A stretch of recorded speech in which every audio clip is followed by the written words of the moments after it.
If in civic life you find yourself up against an adversary with more money, more power, more people, more force, don't attack their forces directly. Attack their strategy. Attack their plan. Let's find out how. Let us now make our voices heard.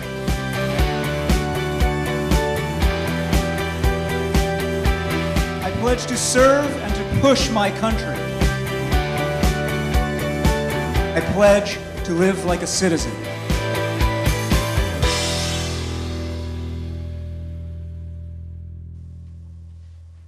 Welcome to Citizen University TV. I'm Eric Liu. This season on the show, we're talking about a bunch of strategies of civic power, ways that you can change the game, change the story, and change the equation of power in civic life. Today in particular, we're going to focus on one strategy that we call attacking the plan. Let me say what I mean about that. Attacking your opponent's plan is different from actually attacking your opponent. It is recognizing that at the heart of trying to change the game in civic power is understanding what is the strategy the adversary has at the heart of their action and operation, and how can you undermine that strategy? How can you attack it? There are three ways for us to really examine this notion of attacking your opponent's strategy: to paralyze it, to bypass it, and to undermine it. I want to say a word about each one of these here. Let's start with paralyzing the opponent's plan. Now, in most situations in politics or in civic life, if one side has overwhelming numbers and overwhelming force, they're just going to do a battle of attrition. They're just going to grind down and wear down their smaller adversary and opponent here. And that is actually how things happen in politics a lot. But if you're on this side, if you're in this part of the equation where you're the smaller force, you can't win a game of attrition. You can't win a game of just trying to go pound for pound against the superior force. You've got to figure out ways to counterbalance that. And the first one we're talking about is to use your power here creatively to paralyze, to freeze the motion and the activity of this group, this overwhelming force over here. Let's talk about this concretely. So one of the most important ways that we've seen in recent years a smaller force actually paralyze the opponent by attacking their plan has been WikiLeaks.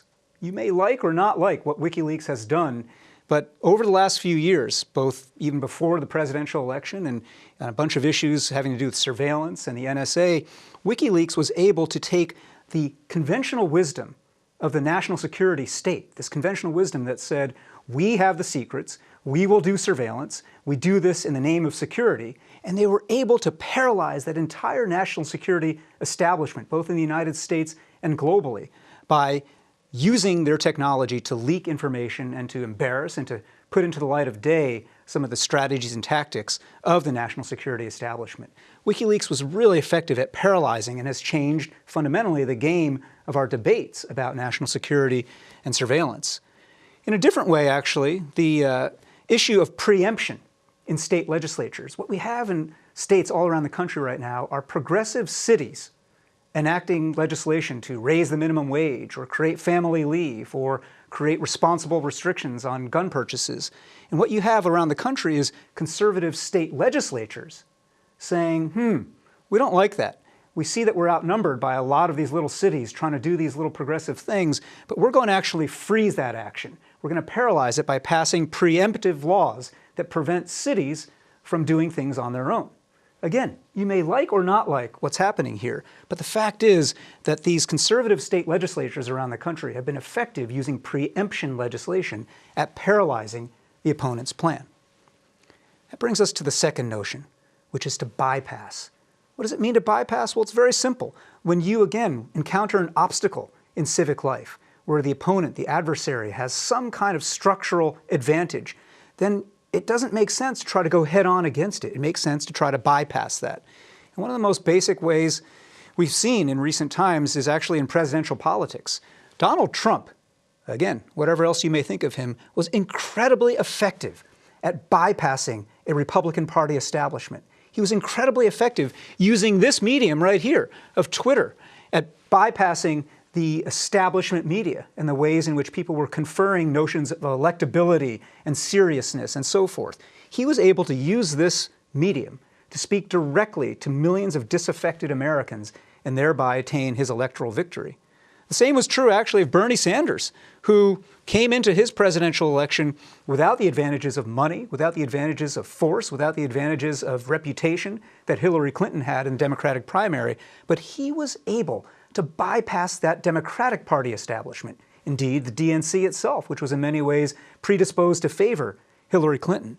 And what Bernie Sanders was so skillful at doing during his campaign was activating millions of individual Americans who hadn't participated particularly in presidential politics, and saying, we're not going to go toe-to-toe and try to max out on massive donations. We just want your little donations, your $27 donations. We want a whole sea of little donations that allow us to bypass this party establishment. Here in our own state in Washington, a more recent example that I had a chance to be involved in was this one. The Alliance for Gun Responsibility, which is a group of citizens that I was part of at the beginning, has pushed successfully now twice in Washington state against a recalcitrant state legislature that did not want to enact common sense gun reforms. And what this organization did was say, okay, if the legislature is going to be bottled up, if the gun lobby is really effective at controlling a few members of the state legislature, then this group of citizens will bypass the legislature and go straight to the people. And going to the people through ballot measures, 1491 most recently, creating extreme risk protection orders, and a couple of years ago, Initiative 594, creating universal background checks for gun purchases. These are classic examples of bypass and attacking your opponent's plan by going around it. So the third way in which we think about attacking the opponent's plan is simply undermining it, foot dragging, sabotage, what you might think of simply as resistance to the dominant authority.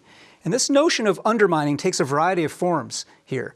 Right now, actually, throughout the federal government, you're seeing these kinds of alt social media accounts spring up by rogue employees who are resisting the agenda of the Trump administration and saying, hey, here we are in NASA or the Forest Service or the EPA, and we are here to tell you what's going on, here to tell you what they're trying to plan, and here to tell you that the official line isn't really true.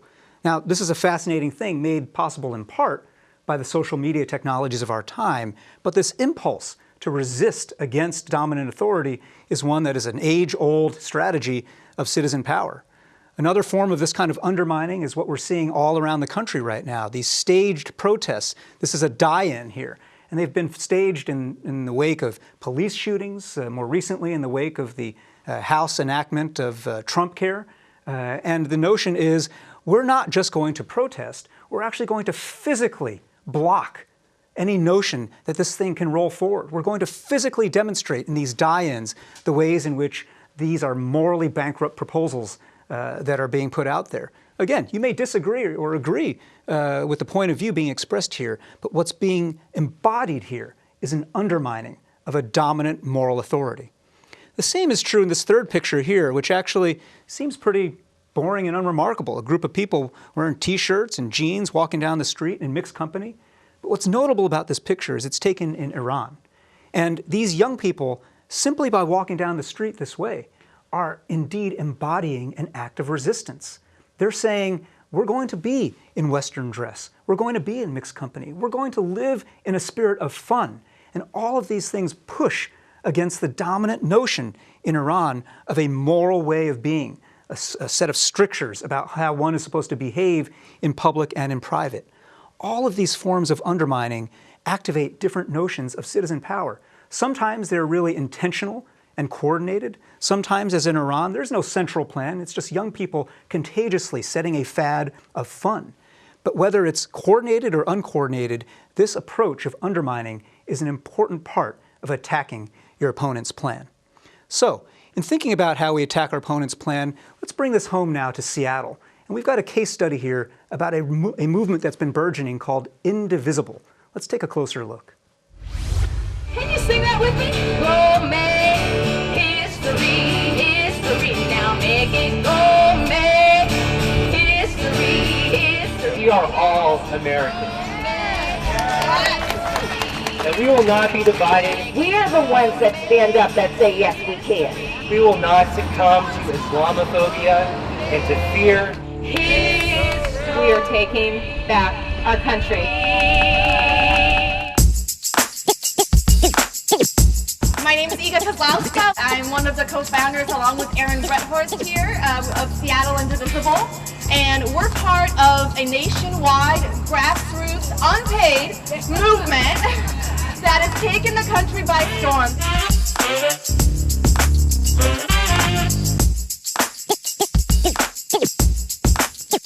As you may have already heard, we don't feel like President Trump speaks for us and our values as Seattleites, as Washingtonians. I was so depressed after the elections, and I felt like I didn't really understand where this country was going anymore, and I wanted to change that, to take my country back, to do something. It's only going to happen if we stand up and be part of it. I know I've never participated in anything like this before.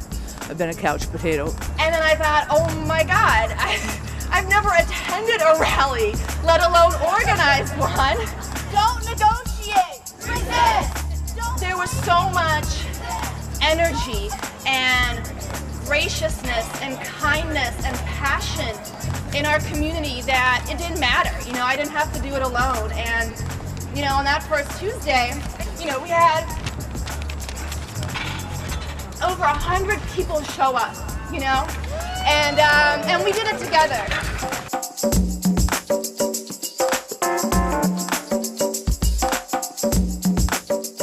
First of all, it's about spreading awareness, and second of all, it's about activating people to organize and to take action. I think that each day we're accomplishing more than we had the day before. We're moving the needle on very important national issues, like supporting the Russia investigation, getting some of these swamp cabinet nominees to not be in the cabinet. Before the election, I lived my normal life that did not include calling my representatives every day.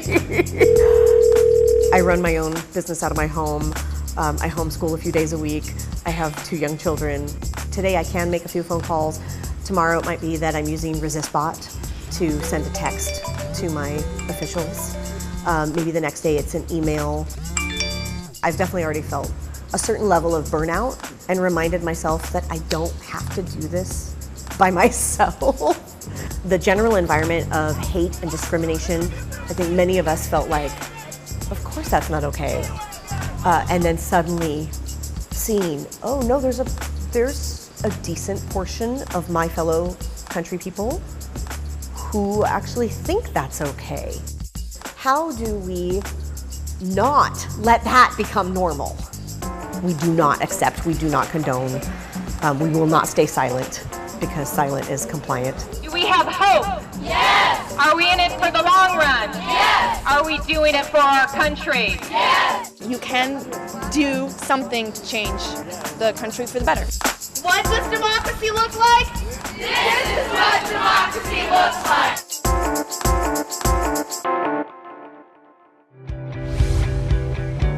Now, to go a little deeper on this topic of attacking your opponent's plan, I'm delighted to have as our guest today Melissa Taylor from Indivisible Plus, Washington. Melissa, welcome. Thank you. So tell us about Indivisible Plus. Yeah, we are an online Facebook group, secret, but with a public entry page of 26,000 Washingtonians who are actively engaged and getting more engaged as citizens in our nation and our state. And this is, of course, part of the larger national wave of indivisible chapters and organizations that have just sprung up from the bottom up in the country. A lot of your efforts have been, of course, indeed you were born out of, in a sense, resistance Right. to the Trump administration agenda. How have you all approached this notion of attacking not the adversary, but the adversary's strategy and their plan? Yeah, let me give you a specific example. We organized a citizens town hall. So we looked across the country at different things that were working and not working, which is, I think, a lot of what this activism is. It's a lot of it trial and error. And we thought, how do we get people to feel heard? How do we enable them to engage with each other as well as their representatives? And how do we make it so that the representative can't say no? And so what we designed is a facilitated small group, large group format discussion where we invited the staff. So those staff are in district all the time. They aren't going back and forth to DC. There's no excuse for, oh, schedule won't allow it. And really engaged. And we then pulled people afterwards and they said, I feel more comfortable reaching out to my representative, talking to my staff afterwards. And so just going around the people who aren't willing to have town halls. Well, you go to right what I was going to ask, which is the thing that you were trying to solve for was that many elected representatives are essentially hiding from their constituents right now. Yep. They're not having town halls, at least in person. Right. They're not wanting to meet face to face because they sense that there is this surge, this undercurrent of constituent anger out there. And so in response to members who are hiding from their constituents, you created this kind of hybrid format of public engagement. As you've been doing this kind of organizing, and this is all, as with the entire Indivisible movement, kind of a case of first impression. People are figuring out as you go along, right? How are you learning from each other about what works, and how do you trade strategies from one part of the state or one part of the country to another about how to apply pressure on either a member of Congress or on the administration itself? Sure.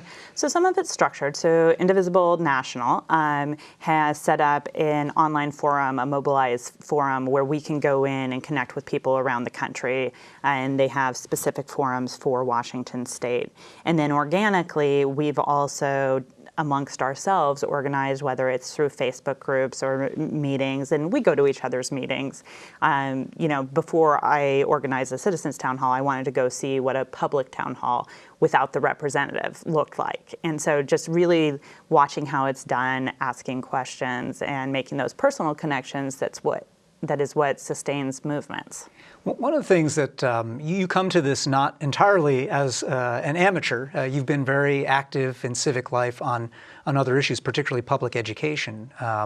Tell me, in the context of your work just in Washington State on K-12 education, how you just, number one, got activated, but number two, again, how you came to understand these strategies of bypass and freezing the opponent, whether that opponent is the legislature or other folks, and how you've kind of come to internalize these things that, people aren't born knowing how to do, right?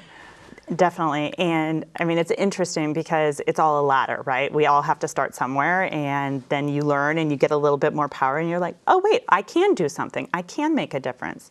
So I got started in 2015 with the Seattle teachers strike, and then peeling back the layers of the onion and understanding how poorly funded and poorly structured our public education system is because of our regressive tax system. And so through that, I have been involved with a group called Washington's Paramount Duty, which was founded by a group of parents here in Seattle out of that strike to really give parents a voice in Olympia, to make sure that our legislators know that we're watching, that we care, and that we expect them to solve the issue that the Supreme Court has tasked them with. Very disappointed at where we had gotten in the last 2 years, but what we have seen is the ability of parents to organize across the state, to organize letter writing campaigns, calling campaigns. We did a dandelion dash to Olympia last week where parents and kids, because we had early release, went down to Olympia with dandelions because they have spent, in some cases, more time talking about dandelions than public education. Wow. Yeah. And so you used a phrase just a moment ago, very disappointed about the results thus far. So in the context of that, where you're getting success activating people and organizing people to push against a broken system, and yet that system hasn't yet yielded results, how have you tried to sustain a sense of engagement, purpose, and passion among these folks who might get discouraged about the lack of results? I mean, there's a lot of high-fiving, and there's small wins, because as we go, you start having house parties. I tweet at my senator. He tweets back at me. He knows who I am. He knows I'm watching. And so I think as people get these small wins and really framing, this is a small win on the way to a bigger win. And then I think this is something that you've seen in your organizing work, which is sometimes you have to just go around the legislature. And so I'm starting to hear talk about an initiative. Mm-hmm. If we can't get it done in Olympia, then maybe we get it done on the ballot. Because fundamentally, parents all over the state want their kids to have ample, fully funded education. And the phrase paramount duty, the name of this organization, of course, comes from the clause in the state constitution that says that it will be the paramount duty of the state to amply fund. Right. The founders of this state believed in public education. My great-grandparents came here because they believed in education. I am where I am because of the public education system in Washington. So connect the dots for me in our last couple of minutes here from what you have learned in K-12 education activism that you're now applying to the work of Indivisible Plus. Sure. So one of the things is that you do need personal connection, right? Facebook groups are great, but at the end of the day, you have to be able to see and know who you're working with. And so for me, that's been one, you do as much in-person meeting, and I just have started traveling around the state, but it's also making use of tools like we use Zoom conference so that we can have these video conferences and really get to know each other and build these relationships that sustain the movement. So I think that's a huge piece of it for me, is really the personal connection. And then it's also the collaboration we were talking about earlier. None of us have all the skills we need, and we're scrambling to get them. And so it's who knows how to do this, who would be a good partner for this work we're doing. Really quick, is it easier, as in the case of Indivisible, to have a thing you're fighting against than to be trying to advocate for something, as with full funding of public education? I think conceptually, yes, but I think from a sustainable perspective, you need to know what you're for. I think that positive, specific, we're doing this, is what sustains you in the long run. Because a lot of these fights are going to take a year, 2, 5, 10. And so I think you have to know what you're for. Well, Melissa, it's been great to chat with you about all of this, and good luck to you in all the different flavors of your civic activism. Thank you for having me. My guest today has been Melissa Taylor from Indivisible Plus Washington. You can find them on Facebook. So throughout today's episode, we've been talking about a strategy that we call attacking your opponent's plan. And I just want to be really clear. I'm saying that when you are outnumbered, outmanned, outgunned, that the strategy is not to attack your opponent's forces, but to attack their plan, their strategy. That's the way you can actually make progress towards your objective. And specifically, we've talked about how to paralyze the opponent or adversary by freezing them and making them unable to move by your acts of maneuver and maneuverability. Also, secondly, by bypassing them, simply going around whatever obstacles they've either put in your way or benefit from structurally. And then lastly, undermining your adversary in a variety of different ways that go from resistance to sabotage to passive aggression, if you'll put it that way. And these notions of paralyzing, bypassing, and undermining are all ways that you can attack your opponent's plan and thereby change the game of power in civic life. Well, every episode, we always entertain some questions that come from you, our viewers, over social media. And so I want to spend some time here with 2 or 3 questions. And the first one here comes from Michael on Facebook. Is civic power limited to efforts to affect government policy? Super important question. Really glad it was asked. The answer is no. I'm not talking only about trying to get legislative bodies or executive branches to do one thing or another. That is a big part of civic life and civic power.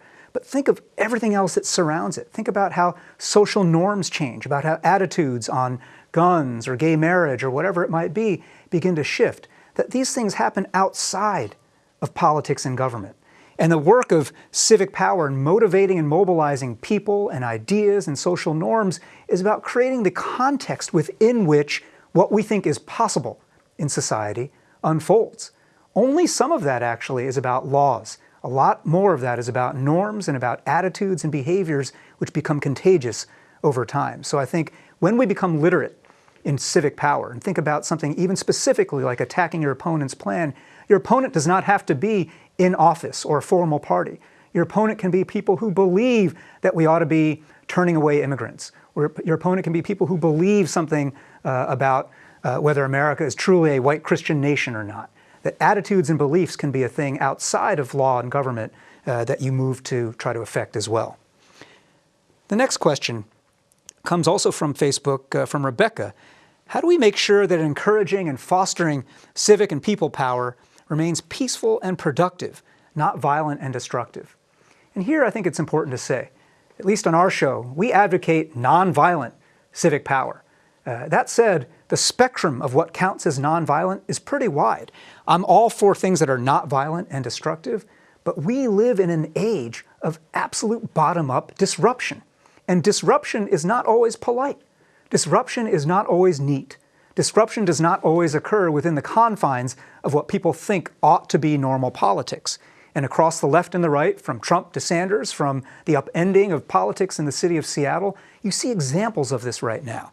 And the reality is that if you want to make change and be, again, fluent in how to mobilize different forms of power, you've got to be willing to push the boundaries of what people think is polite and acceptable.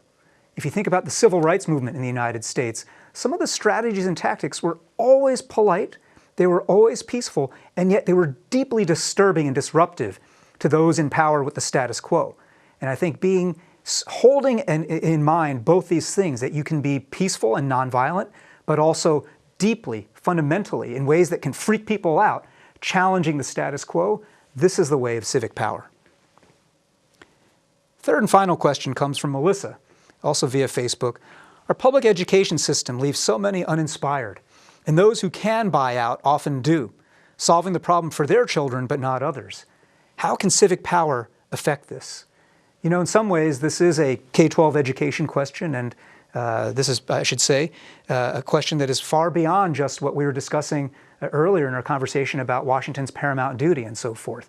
The same question of how do you get people to think outside of just, I'm going to take care of myself, I'm going to take care of my own, I'm going to opt out. I think there are two layers to this. Number one is the layer of narrative.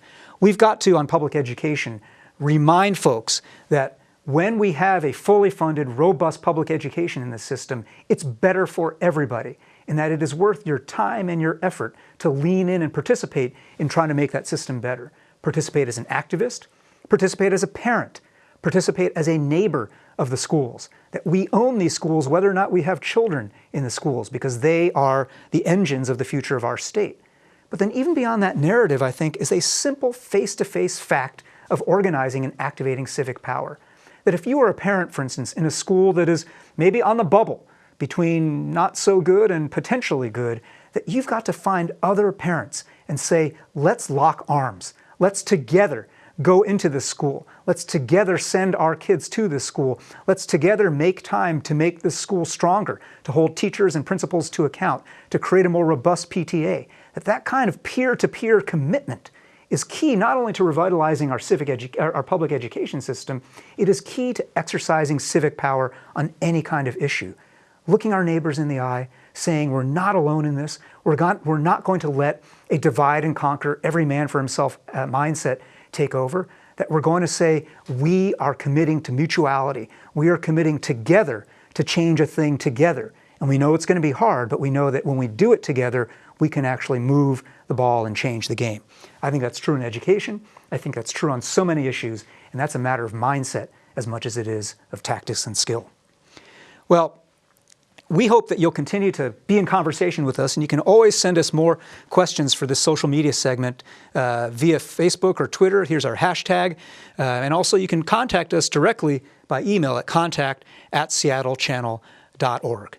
And friends, that wraps up this episode of Citizen University TV. We hope you'll think hard about how you can change the game of power in civic life by, again, identifying your adversaries and opponents and trying not to go toe-to-toe with them in terms of forces, but thinking about how you can attack their plan and strategy.